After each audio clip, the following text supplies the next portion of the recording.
Je ne sais pas si vous connaissez, mais quand j'étais petit, j'étais fan des livres dont vous êtes le héros. En gros, un livre dans lequel on pouvait incarner un personnage et faire des choix à sa place pour avancer dans une aventure qui pouvait se terminer bien ou pas. Et d'une manière générale, à cette époque-là, je m'identifiais facilement à des héros. De jeux vidéo, de dessins animés ou de films, et plus particulièrement des super-héros ou des héros de films de science-fiction. En fait, ce que je pense que mon esprit d'enfant trouvait excitant, c'était le fait de s'échapper, le fait de vivre une espèce d'aventure extraordinaire. Et si on y réfléchit bien, toutes les histoires de nos héros préférés sont construites comme ça, pour que l'on s'identifie facilement à eux. Ça part de quelqu'un de complètement lambda et qui subitement se retrouve dans une quête extraordinaire où il doit affronter des obstacles inimaginables, suivre une aventure haletante afin d'atteindre un but. C'est un petit peu le cas de tous les Mario. On est au départ un simple plombier et on doit sauver la princesse Peach. C'est aussi le cas de Link, un petit garçon complètement banal qui se retrouve à devoir sauver la princesse Zelda. Et c'est encore le cas de Luke Skywalker qui, de simple fermier, se retrouve à combattre l'ennemi le plus terrifiant de la galaxie, Dark Vador. Quand je dis tout ça, c'était surtout vrai quand j'étais encore enfant. Tout ça, c'était surtout vrai avant l'âge adulte. À l'âge adulte, avec l'insouciance en moins, je n'avais plus ce besoin d'identification. Même si sur les photos que vous voyez en ce moment, mes amis m'ont déguisé en Super Mario le jour de mon enterrement de vie de garçon. Bon, je vous avoue que je me suis quand même bien amusé ce jour-là, et c'était même le jour des élections présidentielles. C'est-à-dire que je suis allé voter déguisé ainsi, en Super Mario, pour la petite anecdote. Bref, cette petite parenthèse étant fermée, ce que je veux dire, c'est que je n'avais plus ce besoin d'identification à un héros. Par contre, le besoin d'évasion est resté longtemps.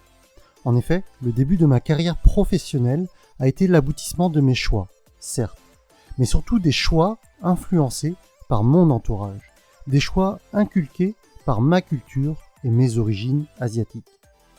Il n'y a pas forcément de mal à cela, mais c'est juste qu'à un moment donné, je me suis rendu compte que cela ne me convenait pas. Et d'une manière générale, cette pression constante que je ressentais sur mes épaules par rapport à ce que je croyais devoir à mon entourage, ou encore à l'image de devoir rentrer dans le cadre, ou le fait de devoir convenir à ce qui est considéré comme la réussite dans la société, et même la peur du regard des autres, tous ces éléments ont fait que j'avais ce besoin constant de m'évader, soit au travers de jeux vidéo, de films ou de séries télévisées. Et puis, à plusieurs moments dans ma vie, il y a eu des déclics. Il y a d'abord eu la rencontre avec une personne formidable qui est devenue ma femme en 2012. Il y a eu le décès de mon père en 2013. Il y a eu la naissance de ma fille en 2014.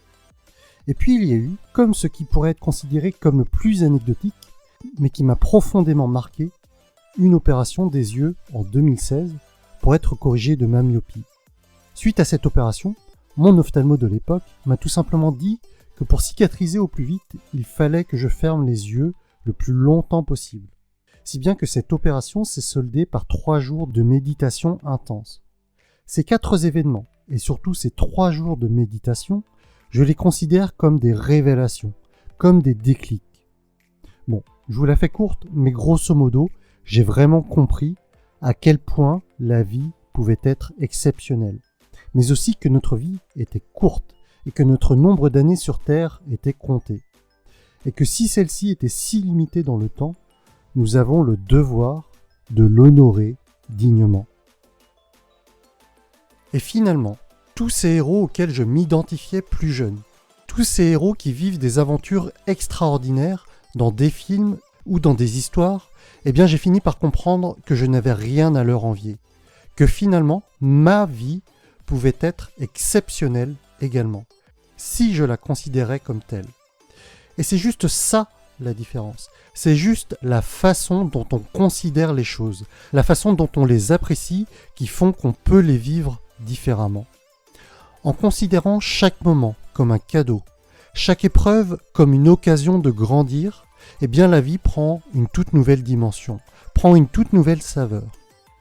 Et que finalement, c'était un petit peu ridicule d'avoir des livres dont on est le héros, alors que c'est vraiment beaucoup plus intéressant de vivre la vie dont on est le héros. Quand on prend conscience de cette chance qu'est la vie, on ne ressent plus le besoin de s'évader. Et finalement, quand on vit en accord avec les valeurs importantes pour soi, on n'a plus besoin de fuir son quotidien. C'est ça l'origine de prendre sa vie en main. C'est ça que je suis en train d'accomplir personnellement, vivre selon ce que je considère être important pour moi, selon mes valeurs. C'est ça que j'essaie de vous transmettre au travers de ces vidéos sur prendre sa vie en main, mais surtout au travers de mon programme Décider de son altitude. La vie, quand vous considérez que vous êtes le héros, c'est finalement se construire sa propre réalité, définir ses propres règles qui sont importantes pour soi, qui ont du sens pour soi. Vous l'aurez compris depuis la création de PSVM, je fuis cette vie par défaut, celle qui nous est dictée par la société, cette vie qui est faite pour tout le monde, mais qui ne convient à personne. DDSA, c'est le programme qui vous permet de définir une vie sur mesure, épanouissante selon vos propres termes.